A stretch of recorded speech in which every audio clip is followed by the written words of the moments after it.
بسم اللہ الرحمن الرحیم۔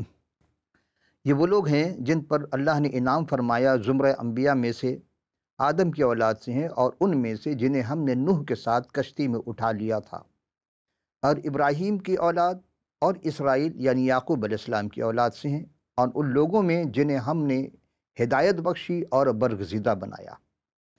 جب ان پر خدائے رحمان کی آیت کی تلاوت کی جاتی ہے تو روتے روتے سجدے میں گر پڑتے ہیں۔ یہ آیت سجدہ بھی ہے۔ قرآن شریف کا یہ 19واں سورہ اور مریم اور آیت نمبر ہے 58، اور آج ابراہیم اسلام کے عنوان کے دوسری قسط ہے، اور عنوان ہے کہ حضرت ابراہیم اسلام نے ستارے، چاند اور سورج کو دیوتا یا رب کہا، ان کی پرستش یا پوجا کی۔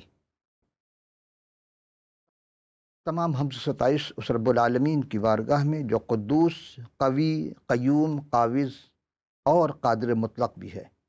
جو خدا کے دل کو گہرائی سے اس کے ستائش کرتے ہیں، ان کا دل ابد تک زندہ رہے گا۔ ساری دنیا خدا کو یاد کرے گی اور اس کی طرف رجوع لائے گی، اور سب قوموں کے سب گھرانے خداوند کے حضور سجدہ کریں گے، کیونکہ سلطنت خداوند کی ہے، وہی قوموں کا حاکم ہے۔ زمین اور اس کی معموری خداوند کی ہے، جہان اور اس کے باشندے بھی ہیں، کیونکہ اس نے سمندروں پر اس کی بنیاد رکھی، اور رب کی منشا یہ ہے کہ ہر ایک تک توبہ کی نوبت پہنچے اور نجات حاصل کریں۔ آمین۔ حقیق عرفان قصص الانبیاء میں کے پروگرام میں آپ تمام سامعین اور ناظرین خدمت میں سلام اور خوش آمدید۔ عزیزم، ابراہیم اسلام کے یہ دوسری قسم ہم آپ کی خدمت میں پیش کر رہے ہیں، اور دیکھتے ہیں کہ آج کا جو پہلا سوال ہے وہ کیا ہے۔ پہلا سوال یہ ہے کہ حضور قرآن شریف حضرت ابراہیم کے والد کا نام آزر نہیں تو اصل نام کیا تھا؟ اس کے لیے ہم قرآن کی ایک آیت بھی پڑھیں گے اور اس کا ترجمہ کریں گے اور چند روایات پیش کریں گے۔ تو سب سے پہلے ہم دیکھیں گے لفظ آزر کے کیا معنی ہیں۔ آزر اگر زال سے لکھا جائے، الف مد زال رے، یعنی الف مد آ زال رے، آزر، یہ فارسی اور اردو میں بطور مذکر استعمال ہوا ہے اور شمسی سال کا 9واں مہینہ، اور ہندی میں پوس یا شمسی میں جنوری کے مطابق ہے، اور آگ اور آزر کے جمع ہے آزار، یعنی اردو اور فارسی میں بطور چھٹی رومی مہینہ چیت یا مارچ کا مہینہ بھی کہلاتا ہے، اور آزر پرست یعنی آگ پرست، فارسی میں بطور آگ کا ماتم کرنے والا، یا پارسی بعض جو مجوسی ہیں اسے بھی کہا جاتا ہے کہ یہ آزر ہے، اور عربی اور اردو میں بطور یہ مذکر استعمال ہوا ہے۔ کہتے ہیں حضرت ابراہیم علیہ السلام کے چچا کا نام تھا جو بت پرست اور بت تراش تھا، فیروز اللغات کے صفحہ 18۔ اور اب اسی لفظ یعنی قرآن شریف کی آیات اور اس کا ترجمہ پہ ہم پھر حدیث دیکھیں گے کہ پارہ 7 سورہ انعام 6واں سورہ ہے اور آیت نمبر ہے 74۔ اور جب ابراہیم یعنی ابراہیم اسلام نے اپنے باپ آزر سے کہا کہ تم کیا بتوں کو معبود مانتے ہو؟ میں دیکھتا ہوں اور تم اور تمہاری قوم صریح گمراہی میں ہے۔ ایسا ہم دیکھنا یہ ہے کہ کیا واقعی آزر کوئی کسی قوم کے سردار تھے؟ اور یہ ترجمہ ہم نے لیا ہے پروفیسر طاہر القادری صاحب کا عرفان القرآن، اور اب پھر ہم اس کا ترجمہ دیکھتے ہیں۔ اور یاد کیجئے جب ابراہیم علیہ السلام نے اپنے باپ آزر جو حقیقت میں چچا تھا، محاورہ عرب میں اسے باپ کہا گیا ہے، سے کہا گیا کہ کیا تم بتوں کو معبود مانتے ہو یا بتوں کا معبود بناتے ہو؟ بے شک میں تمہیں اور تمہاری قوم کو صریح گمراہی میں مبتلا دیکھتا ہوں۔ تارہ یا آزر کے متعلق علماء نے فرمایا کہ ابراہیم اسلام کے والد کا نام تھا، بعض نے فرمایا کہ والد نہیں تھے، چچا تھا۔ والد کا نام تارخ تے الف رے خے جو مسلمان تھے، اور بعض نے فرمایا کہ آزر ایک بت کا نام تھا۔ عزم یہاں آپ غور کرتے چلیں گے کہ احادیث میں مختلف قسم کے روایت ہیں، اور جیسے طبری نے لکھا ہے، میں عربی نہیں پڑھ رہا ہوں چونکہ وقت کی کمی کے باعث ہم صرف اردو ترجمہ پہ چلیں گے۔ حضرت مجاہد رضی اللہ تعالیٰ عنہ نے فرمایا کہ آزر حضرت ابراہیم السلام کے والد نہیں تھے، دوسری روایت میں حضرت مجاہد سے مروی ہے کہ انہوں نے فرمایا کہ آزر حضرت ابراہیم علیہ السلام والد نہ تھے، آزر ایک بت تھا۔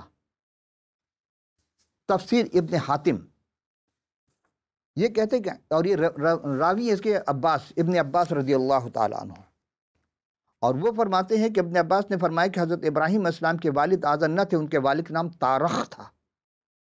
تفسیر قرطبی اس میں ہے کہ، اور یہ ہے حضرت مجاہد سے ہی روایت کرتے ہیں کہ آزر ابراہیم علیہ السلام کے والد نہ تھا، ایک بت تھا، اور ابراہیم علیہ السلام کے والد کا نام تارخ بن ناخور بن سعرو بن اغو بن فالغ بن عابر بن صالح بن ارفتخش بن سام بن نوح اور بن آدم، اس طرح انہوں نے یہ شجرہ لکھا ہے۔ فتاوی رضویہ، اس میں اہل تواریخ اور اہل کتاب یعنی یہود و نصارہ کی اجماع ہے کہ آزر باپ نہ تھا، سید خلیل علیہ السلام الجلیل کا چچا تھا، یعنی خلیل الجلیل ان کا لقب بتا رہے ہیں، اور یہ حضرت ابراہیم خلیل اللہ جو تھے یہ ان کے چچا تھے آزر۔ مفتی محمد احمد علی عظما فرماتے ہیں کہ آزر بلا شبہ کافر و مشرک تھا، نصوص قطعیہ سے اس کا مشرک ہونا ثابت ہے، مگر یہ حضرت ابراہیم علیہ السلام کا باپ نہ تھا۔ ان کے والد کا نام تارخ تھا اور آزر چچا تھا۔ مفتی احمد یار خان نعیمی، یہ ایک آیت ہے، اور اس آیت میں ربنا اغفر لی ولوالدی وللمؤمنین یوم یقوم الحساب کے تحت جب ترجمہ کرتے تو کہتے ہیں اس آیت میں والدین سے مراد ابراہیم اسلام کے سگے والد تارخ اور آپ کی والدہ مطلب بن نمرو ہیں، یہ دونوں مومن تھے، ان کے لیے آپ کے بڑھاپے میں دعائے مغفرت کی۔ مفتی نعیم الرحمن صاحب سورہ ابراہیم کی آیت نمبر 41 کا تفسیر میں لکھتے ہیں کہ والدین سے مراد ابراہیم کے سگے والد تارخ اور آپ کی والدہ مطلب بن نمر ہیں، لیکن مفتی صاحب نے حوالہ نہیں دیا کہ کہاں سے نقل کیا ہے، اب تک حوالہ نہیں ملا۔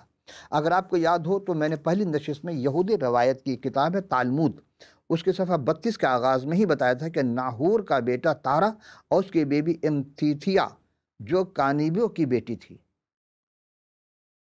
یہ ہم وہاں پیش کر چکے تھے۔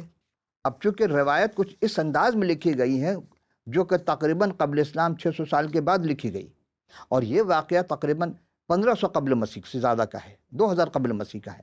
تو اب ہم دیکھتے ہیں دوسرا سوال یہ ہے کہ حضور قرآن شریف حضرت ابراہیم اسلام کی ولادت اور رضاعت اور طفولیت، اس کے بارے میں کیا ہے؟ تو روح البیان جلد 3 اور یہ سورہ انعام کی 55 نمبر آیت کی تفسیر لکھ رہے ہیں، مفسرین کا بیان ہے کہ نمرود بن کینان بڑا جاویر بادشاہ تھا، سب سے پہلے اسی نے شاہی تاج اپنے سر پر رکھا، اس سے پہلے کسی بادشاہ نے تاج نہیں پہنا تھا، یہ لوگوں سے زبردستی اپنی پرستش کراتا تھا، کاہن اور نجومی اس کے دربار میں بکثرت اس کے مقرب تھے۔ نمرود نے خواب یہ دیکھا کہ ایک ستارہ نکلا ہے اور اس کی روشنی میں چاند اور سورج وغیرہ اس ستارے سے بے نور ہو کر رہ گئے۔ کاہنوں اور نجومیوں نے اس خواب کی یہ تعبیر دی کہ ایک فرزند ایسا ہوگا جو تیری بادشاہی کا کہ زوال کا باعث ہوگا۔ یہ سن کر نمرود بہت پریشان ہو گیا، اس نے حکم دیا کہ میرے شہر میں جو بچہ پیدا ہو وہ قتل کر دیا جائے اور مرد عورتوں سے جدا رہیں۔ چنانچہ ہزاروں بچے قتل کر دیے گئے، مگر تقدیر الہیہ کو کون ٹال سکتا ہے؟ اسی دوران پیدا ہو گئے کون؟ حضرت ابراہیم اسلام، اور بادشاہ کے خوف سے ان کی والدہ نے شہر سے دور، یعنی حضرت ابراہیم اسلام کی والدہ نے پہاڑ کے غار میں ان کو چھپا دیا، اسی غار میں چھپ کر ان کی والدہ روزانہ دودھ پلا دیا کرتی تھیں۔ بعد مفسرین قول ہے کہ 7 برس کی عمر تک، اور بعض نے تعریف فرمایا کہ 17 سال تک اسی غار میں پرورش پاتے رہے۔ یہ بات یہودی روایت کے تالمود کے صفحہ 33 پر لکھا ہے کہ جب تیسرے دن کے اختتام پر نمرود بادشاہ نے تارا کا پیغام بھیجا کہ اپنے سارے خاندان سمیت ہلاک ہونے کا تیار ہو۔ جب تارا نے پیغام سنا تو سمجھ گیا کہ بادشاہ نے اپنے مقصد کو حل کرنے کے لیے تہیہ کر لیا ہے، کیونکہ ہم نے پہلی نشست بتایا تھا، آپ کو یاد ہو کہ جس وقت جناب ابراہیم کی ولادت ہو رہی تو اس رات تارا کے پاس اس کے فرعون کے نمرود کے دربار کے بہت سارے لوگ بیٹھے تھے جو قابل ترین تھے، اور انہوں نے ایک ستارہ کو صبح دیکھا تھا، اور وہ سارا واقعہ جا کے بادشاہ کو بتایا۔ اب بادشاہ نے کہا کہ اس بچوں کو قتل کرنا ہے، تو اسی لیے نمرود نے بادشاہ نے بھیجا کہ اس کے لیے پیسے لیے۔ ابراہیم نے کیا کہ اس نے اپنے غلام کے بچوں کو لیا اور ابراہیم کے پیدائش کے دن جو بچہ پیدا ہوا تھا اسے نمرود بادشاہ کے پاس بھیجا اور اس کے لیے پیسے لیے اور بیان کیا کہ میرا ہی بچہ ہے۔ بادشاہ نے خود اپنے ہاتھ سے بچوں کو قتل کیا، اور طاہرہ نے اپنی بیوی ابرام یعنی حضرت ابراہیم اسلام اور ان کی دائی کو ایک تنہا غار میں چھپا دیا اور ہر ہفتے رازداری سے انہیں کھانا پہنچاتا رہا۔ ابراہم اس غار میں رہا اور جب تک اس کی عمر 10 سال تک نہ ہو گئی، کیونکہ 10 سال کے بعد نمرود اس کے سردار ابراہم کی پیدائش کو بھول گئے، اور ابراہم غار کے باہر آئے اور حضرت نوح اور ان کے بیٹے سام کے پاس رہنے کے لیے بھیجا گیا تاکہ ان سے خداوند کی راہوں کے بارے میں سیکھے۔ وہاں 39 برس تک رہے۔ یہ ہے تالمود کی روایت۔ اور ہم دیکھتے ہیں امام الکبیر ابو محمد حسین بن مسعود فرا بغوی شافعی رحمۃ اللہ علیہ متوفی ہے 516 ہجری، اور تفسیر بغوی جلدوم صفحہ 170 اور 173 میں اسی واقعے کو مزید روایت سے انہوں نے اضافہ کیا ہے، اور عنوان ہے ابراہیم کے پیدائش کا واقعہ۔ مزید مطالعہ کر سکتے ہیں، آپ اس کتاب کو دیکھ سکتے ہیں۔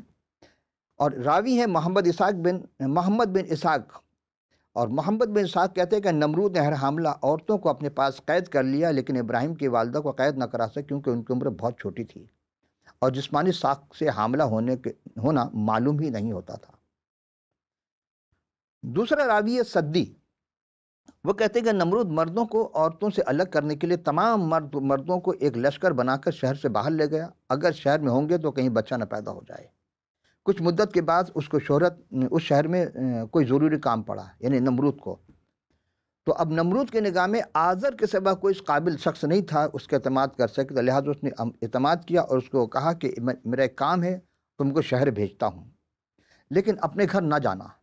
کس نے کہا؟ نمرود نے تاکید کی کہ تم شہر تو جا رہے لیکن اپنے گھر نہیں جانا کیونکہ وہاں خواتین ہیں۔ انہوں نے کہا کہ میں اپنے دین کے باقی رہنے پر اس سے زیادہ حریص ہوں۔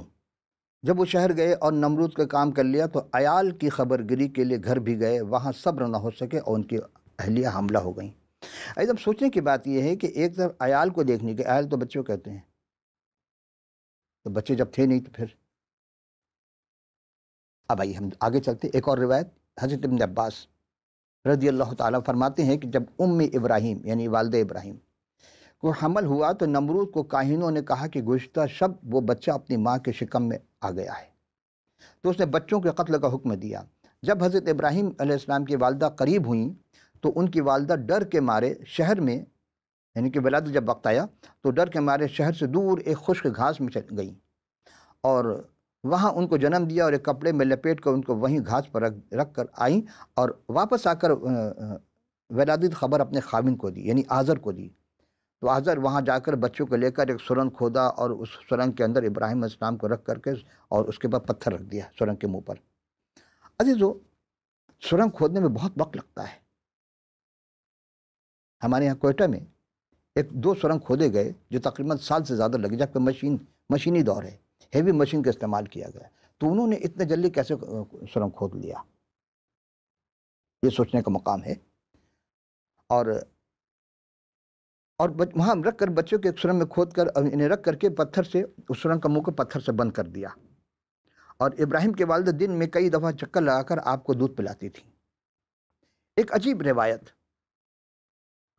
اور وہ ہے ابو روق، وہ فرماتے ہیں کہ ابراہیم اسلام کی والدہ ایک دن ابراہیم کو دیکھا کہ ایک انگلی سے پانی جاری ہے، 5 انگلیاں ہیں جی، ایک سے پانی جاری ہے، ایک سے شہد، ایک سے کھجور اور ایک سے گٹلی، کھجور اور ایک سے گھی، 5 انگلی سے 5 قسم کی چیزیں نکل رہی ہیں۔ سوچنے کا مقام یہ ہے کہ پروردگار عالم معجزات تو کرتا ہے، تو وہ صرف شیر ہی سے، بچے کو تو شیر ہی دی جاتی ہے، گھی تو نہیں پلائی جاتی ہے۔ اب یہ روایت انہوں نے کہاں سے لی، کس طریقے سے؟ بہت ساری روایتیں، آپ جب کتاب کا مطالعہ خود کریں گے تو آپ حیران رہ جائیں گے۔ میں معجزات کے انکار کا قائل نہیں ہوں، معجزات ہم سے زیادہ آپ نہیں مان سکتے، ہم تو ایسے تو معجزات کو جانتے ہیں، لیکن کہنے کا مدعا یہ ہے کہ جب کسی بات کو لکھے جائے تو اس کو دلیل ہونی چاہیے کہ ہاں کہاں سے لی جا رہی، کب لکھی گئی، کیوں لکھی گئی، سبب کیا لکھنے کا۔ صرف کاغذ سیاہ کرنا یہ کمال نہیں ہے، بلکہ کیا وہ اوصاف وہ جو انبیاء علیہ السلام ہیں۔ ایک چیز عزیزان محترم، ہم نے دیکھا کہ اسلامی روایت اور یہودی روایت دونوں میں ایک بات تو آپ مانیں گے کہ مختلف ہونے کے بعد لیکن انداز لکھنے کا ایک بات مشترک ہے، رب تعالیٰ کا قانون ہے اور سب کے لیے یکساں ہے، بالخصوص منتخب افراد جن کا پروردگار عالم اپنے کام کے لیے، اپنے اس تبلیغ کے لیے، انسانی اصلاح فلاح کے لیے جب استعمال کرنا چاہتا ہے تو ماں کے رحم سے اسے چن لیتا ہے، بلکہ اس سے پہلے بھی، اور ان کے لیے ہمیشہ وہ شیر مادر ہی سے سیراب کرواتا ہے، کیونکہ ماں کا دودھ سب سے اعلیٰ ہے، اور ماں کے دودھ کے اثرات ہی سے بچے کے نشو و نما کا پتہ چلتا ہے، اور جب بچے پروان چڑھتے ہیں تو نئی سوچ اور اچھی سوچ جنم لیتے ہیں، تعمیری کام کرتے ہیں، تخریبی کام نہیں کرتے۔ یہ ہے ماں کے دودھ کی تاثیر، اور حب رب اور کائنات سے محبت کا پتہ چلتا ہے۔ والدین اور بزرگ کا آداب اسے ظاہر ہوتے ہیں کہ ہاں واقعی اس نے ماں کا دودھ پیا ہے اور حلال چیز کھائی، ماں اور باپ نے اس کو حلال چیز کھلایا ہوگا۔ لیکن دوسری طرف خدائے وحدہ لا شریک پر ایمان کامل بھروسہ ہی انہیں نڈر بنا دیتا ہے۔ آج میڈیکل سائنس کے کا بھی یہی کہنا ہے کہ نوزائیدہ بچے کو شیر مادر واحد عطیہ ہے، خداوندی ہے، جس کا نعم البدل کوئی نہیں، اور 40 دن تک بچہ جب ماں کا دودھ پیتا ہے تو پیٹ کے امراض سے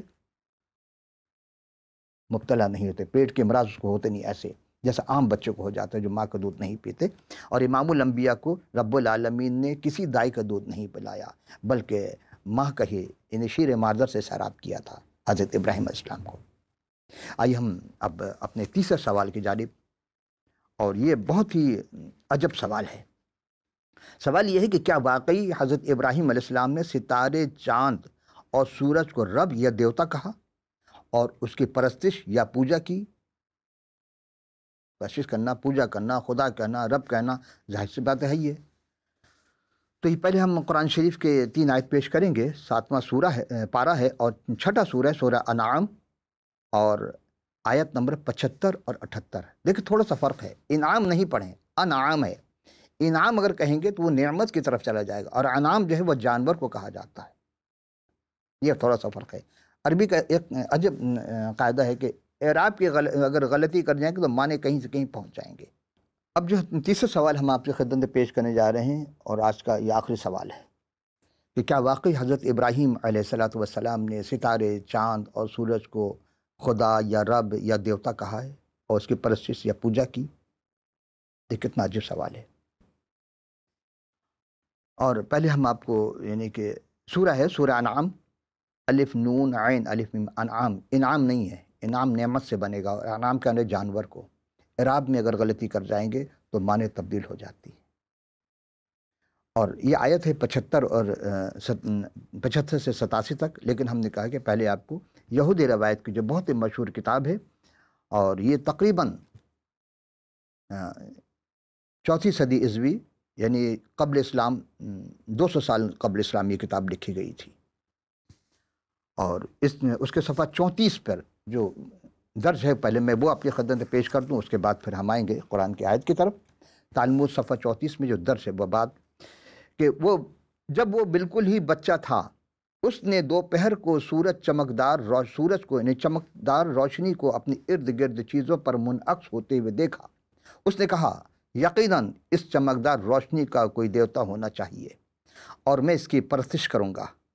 اس نے سورج کی پرستش کی اور اس کی سے دعا کی، لیکن جیسے ہی دن ختم ہوا سورج کی روشنی ختم ہو گئی، اس کی چمک جو زمین پر آتی تھی رات کے بادلوں میں کھو گئی، گم ہو گئی، اور جیسے ہی سورج نے طلوع ہونے کے بعد سے لے کر اور غروب ہونے کے بعد کا منظر دیکھا تو اس نے یہ کہتے ہوئے اپنی مناجات بند کر دی کہ نہیں، یہ دیوتا نہیں ہو سکتے، پھر کیسے خالق کو یہ جان سکتا ہوں؟ وہ کون ہے جس نے آسمان اور زمین کو بنایا؟ اس نے مشرق اور مغرب، شمال اور جنوب کو دیکھا۔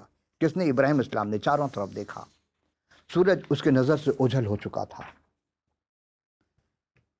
جب سورج اس کے نظر سے اوجھل ہو چکا تو فطرت گزرے ہوئے دن کی طرح اداسی، ہر طرف اداسی چھا گئی، اور اب تب چاند طلوع ہوا اور ابراہیم نے اس کے گرد ستاروں کو چمکتے ہوئے دیکھا۔ اس نے کہا شاید یہ دیوتا ہیں جنہیں سب چیزوں کی تخلیق کیا ہے، اور اس نے انہیں زبان کھول کر ان سے دعائیں کی، پھر وہ غائب ہو گیا۔ اور پھر تالمود اسی کے ہم جب غور کرتے ہیں، لیکن صبح ہوئی اور صبح ستارے کو دیکھا، تو صبح جب ہوئی تو ستارے غائب اور چاند چاندی کی سے طرح ہو گیا، اور سورج کی روشنی کے واپس آ جانے سے وہ اس میں گم ہو گیا۔ عزیزم، ہم یہاں غور کریں گے تھوڑا کہ ابراہیم علیہ السلام کا واقعہ جو تالمود میں درج ہے وہ ہے دوپہر کا وقت اور ان کا بچپن کا واقعہ ہے۔ اور قرآن میں اب ہم قرآن کی آیت آپ کے سامنے پیش کرتے ہیں، اور آیت نمبر ہم 75 سے دیکھتے ہیں۔ وَكَذَلِكَ نُرِيَ إِبْرَاهِيمَ مَلَكُوتُ السَّمَاوَاتِ وَالْأَرْضِ وَلِيَكُونَ مِنَ الْمُوقِنِينَ، اور اسی طرح ہم نے ابراہیم کو آسمانوں اور زمین کی تمام بادشاہتوں یعنی عجائبات دکھائے، اور اس لیے کہ وہ عین الیقین والوں میں ہو جائے۔ اور اس کے بعد ہم آیت نمبر 76 میں غور کرتے ہیں۔ فَلَمَّا جَنَّ عَلَيْهِ اللَّيْلَ رَكَوَاكِبٌ قَالَ هَذَا رَبِّي فَلَمَّا أَفَلَ قَالَ لَأَحَبُّ الْآفِلِينَ، پھر جب ان پر رات نے اندھیرا کر دیا تو انہوں نے ایک ستارہ دیکھا تو کہا کہ یہ میرا رب ہے، پھر جب ڈوب گیا تو کہنے لگا کہ میں ڈوبنے والوں کو پسند نہیں کرتا۔ اور 77ویں آیت، فَلَمَّا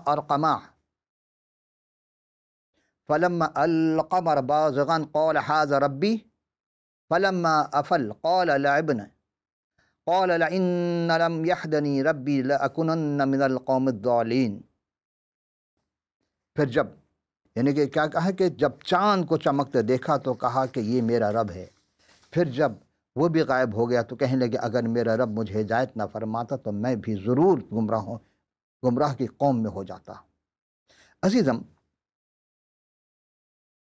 اب دن کا وقت اگر تالمود لکھتا ہے اور قرآن میں رات کا وقت ہے ابراہیم اسلام کا واقعہ، اور یہ جوانی کا واقعہ ہے قرآن میں جو درج ہے، اور تالمود میں جو درج ہے وہ ہے کہ دن کا وقت ہے اور بچپن کا واقعہ ہے۔ سوال یہ پیدا ہوتا ہے کہ کیا واقعی رب تعالیٰ رب العالمین وہ جس کو ہدایت کا مرکز بنا رہا ہے، جس کو اس نے چنا ہے، جو قرآن شریف میں، اسی لیے ہم نے سورہ مریم کی وہ آیت جو ہمیشہ آپ کی خدمت پیش کر رہے ہیں کہ نوح کے بعد، آدم کے بعد نوح کا نام، اور نوح کے بعد ابراہیم السلام کا نام، اور اسے چنا ہے اس نے، تو قرآن شریف میں حضرت ابراہیم کو رات اور جوانی کا ایام سے آغاز کیا گیا ہے، جبکہ طالبوں دوپہر کا وقت ہے اور 10 سال کی عمر ہے۔ جب اگلے دن دوبارہ صبح کے وقت سورج نکلتے دیکھا تو محو حیرت ہو گئے۔ تب ابراہیم نے خدا کو جانا اور کہا کہ ایک الہی قدرت ہے جو خدائے برتر اور سورج، چاند اور ستاروں اور اس کے خادم ہیں، یہ رب نہیں ہو سکتے۔ سوچنے کا مقام یہ ہے کہ کیا واقعی تارا کا بیٹا وہ کیسے بت پرستی ماحول میں نہیں رہا، بچپن سے بت پرستی نہیں دیکھی، غار میں ہے، پھر وہ کیسے بت پرستی کر سکتا ہے؟ کتاب مقدس میں ابراہیم علیہ السلام سے متعلق اس طرح چاند، سورج، ستارے کی پرستش نہیں کی، بلکہ وہ اپنے باپ کے گھر میں رہے، اور 1-2 سال نہیں 50 برس تک،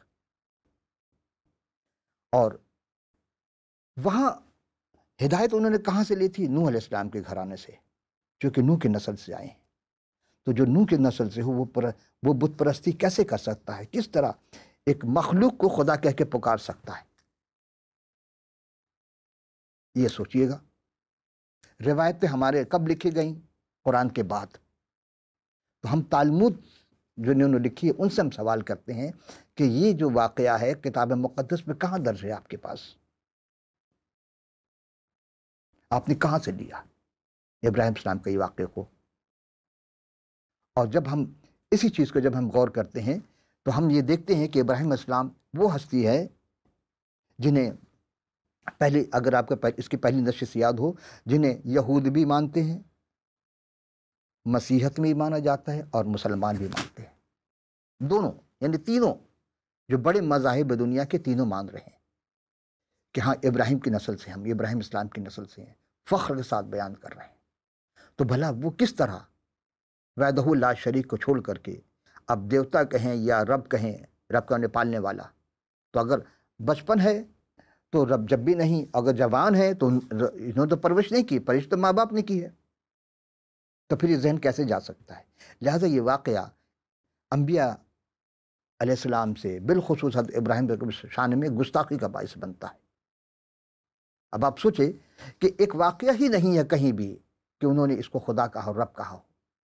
ایک بزرگ تھے، وہ کہنے لگے تمہارا دماغ خراب ہو گیا ہے، تم پتہ نہیں کون سی کتاب پڑھتے ہو۔ میں دیکھیں اس چیز کا کسی طرح بھی انکار نہیں کر سکتے کہ ابراہیم السلام کی پرورش اگر غار میں ہوئی ہے تو جب بھی وہ، اور باپ کے گھر میں ہوئی جب بھی، یہ تو نوح علیہ السلام کے خاندان میں پرورش پاتے ہیں، تو وہاں تو بت پرستی کا سوال ہی نہیں پیدا ہوتا۔ اور ابراہیم علیہ السلام وہ ہستی ہیں جنہیں ہم نے کہا کہ تینوں قوم مان رہی ہے، تینوں اہل کتاب میں سارے اہل کتاب مان رہے ہیں کہ ہاں انہی سے انسانیت، انہی سے نبوت کا آغاز پھر ہو رہا ہے، اور اپنے آپ کو ابراہیم علیہ السلام کے نسل میں شامل کرنے میں فخر و مباحات مبتلا ہے، فخر کرتے ہیں کہ ہم ابراہیم علیہ السلام کی نسل سے ہیں۔ اب وہ اسحاق کی نسل سے ہوں یا اسماعیل علیہ السلام کی نسل سے، اسے یہ نہیں، لیکن ہے ابراہیم سے چلے ہوئے ہیں۔ تو کیا وہ ہستی جسے خدا چن رہا ہے وہ سورج چاند ستارے کو پر رب یا دیوتا یا بھگوان یا خدا کہہ سکتا ہے؟ نہیں۔ اگر وہ کہے گا تو کل جب وہ دوسروں کو تبلیغ کر، وہ کہیں گے کل تک تو تم بھی مانتے رہے ہو۔ تو اسی لیے خدا جس کو چنتا ہے وہ اٹل ہوتا ہے، اور وہ صرف اسی وحدہ لا شریک کو خدا مانتا اور کسی کو نہیں مانے گا کسی صورت میں بھی۔ عزیزم، ہم پھر دیکھتے ہیں کہ تارہ کا بیٹا تارخ نہیں ہے، اصل نام ہے تارخ، ان کے والد کا نام تھا، اور یہ شجرہ ہم پیش کر چکے پہلے بھی کہ ابراہیم علیہ السلام جو تھے نوح علیہ السلام کے گھر میں حکمت اور معرفت سیکھتے رہے۔ وہ اپنے جہان کے بارے میں بالکل، اب تالمود کہتے ہیں کہ جہان کے بارے میں بے خبر تھے، نمرود بادشاہ ہے کیا، ریت کے بارے میں کچھ نہیں جانتے تھے، لیکن ایک بات تو طے ہے کہ ابراہیم اسلام اس وحدہ لا شریک کے ماننے والے تھے جو ساری کائنات کا خالق و مالک ہے۔ اور جب ابراہیم السلام 50 برس کے ان کی عمر ہوئی تو انہیں اپنے ہدایت کرنے والے یعنی نوح کے گھر چھوڑ کر کے اپنے باپ تارا کے پاس آئے۔ وہ کہتے ہیں جبکہ تارا ہی تھے جنہوں نے ان کی پرورش کی، وہیں پرورش پائی۔ عزم، اب چونکہ دامن وقت میں گنجائش نہیں ہے تو آئندہ نشست ہم جب آئیں گے حضرت ابراہیم علیہ السلام کی شادی کے بعد کہاں، عزیزم حضرت ابراہیم علیہ السلام کی شادی کے بعد کہاں اور کس کے ساتھ سفر پر گئے تھے، اور ان کے والد تارخ یا تارہ کا انتقال کس عمر میں کب اور کہاں ہوا، کس کے کہنے پر وہ اپنے وطن اپنے والد کے گھر کو چھوڑ کر کے اور کہاں چلے گئے تھے، کیوں؟ یہ سوال اگلی نشست میں ہم پیش کریں گے۔ تو اب پروگرام کے اختتام پر اسکرین پر آپ